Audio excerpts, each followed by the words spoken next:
From JBS Studios in Greater New York, this is the JBS News Update with Teisha Bader.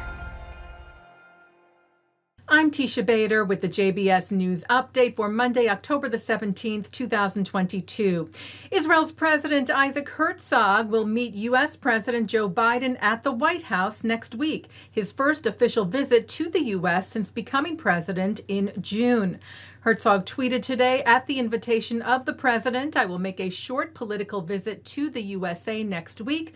During the visit, he said, I will meet with the President of the United States, senior officials of the administration, the Senate, and the House of Representatives, and the heads of the Jewish community.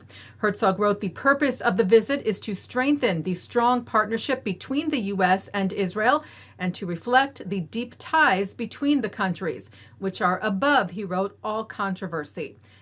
The visit is said to take place from October the 25th through the 26th.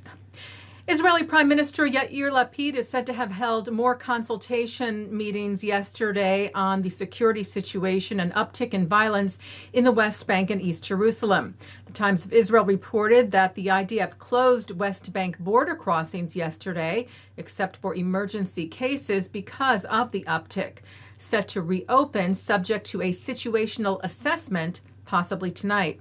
This follows a number of incidents, including yesterday when the IDF tweeted an improvised explosive device was hurled from a moving vehicle towards IDF soldiers in Nablus, and on Saturday a shooting attack on an Israeli vehicle near the town of Eli. There were no injuries in either incident. On Friday, however, there was a shooting attack near Beit El. An Israeli civilian was injured there and evacuated to a hospital.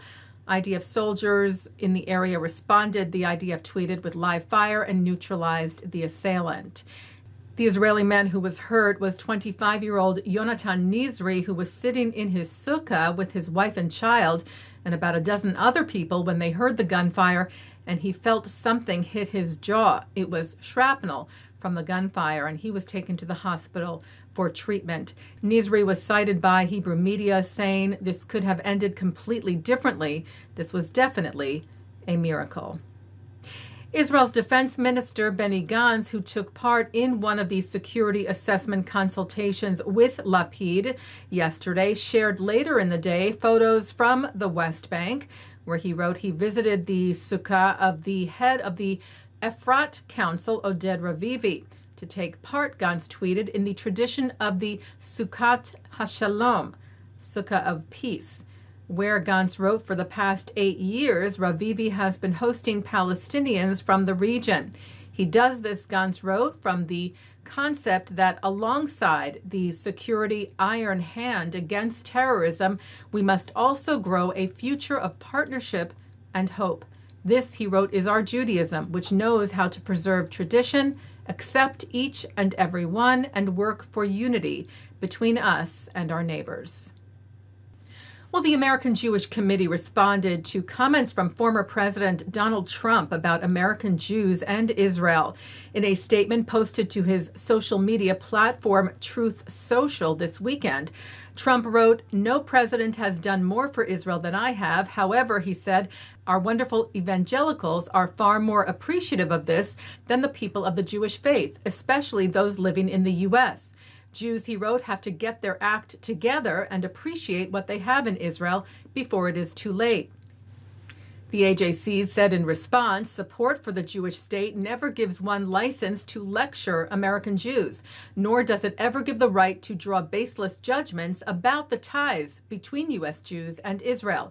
And to be clear, those ties, the AJC wrote, are strong and enduring.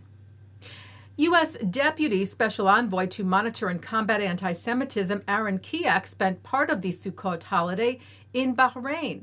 Kiak met on Wednesday in Manama with Information Affairs Minister Dr. Ramzan bin Abdallah Al Noaimi, the kingdom's news agency citing Al Noaimi, saying that the Kingdom of Bahrain is keen to support all efforts aimed at spreading peace and coexistence as noble values and pivotal goals to achieve cooperation between countries and peoples and foster human fraternity. Kiak also met with Bahraini civil society representatives about strategies for forging peaceful coexistence, including with the NGO Sharaka, and with former ambassador to the U.S., Yehuda Nonu, who hosted Kiak in her Sukkah. And special envoy to monitor and combat anti-Semitism, Deborah Lipstadt, celebrated the holiday. She tweeted a historic first ever Sukkot celebration at Blair House in Washington, together with the second gentleman, Douglas Emhoff, as well as ambassadors and diplomats from the Middle East and South and Central Asia. And with the end of Sukkot and celebration of Sh'mini Atzeret and Simchat Torah, we will have services for you tonight on JBS at 7:30 from the Hampton Synagogue, and services from the Hampton Synagogue tomorrow morning as well for Simchat Torah at 11 a.m. Taking a look now at our programming for tonight on JBS for Monday, October the 17th. At 7 o'clock, Rabbi David Wolpe explores the notion of the hand of God as he describes his journey to the rabbinate. At 7:30, as I mentioned, Orthodox Sh'mini Atzeret Services from the Hampton Synagogue. At 8:20, Yehuda Kurtzer explores the notion of the big tent, the challenges and opportunities of ideological pluralism, and how we might foster an ethic of inclusion. At 9 tonight, Mark Golub sits down with Rabbi Uri Regev on L'chaim. At 10, New York clergy discuss the essential question of Jewish identity with Rabbi Peter Rubenstein. And coming up next tonight, I speak with Aryeh Tuckman, Senior Associate Director of the Anti-Defamation League Center on Extremism, about the Kanye West social media posts and response. And that's the JBS News Update for Monday, October 17th, 2022. I'm Teisha Bader. Stay healthy, stay well, and Chag Sameach.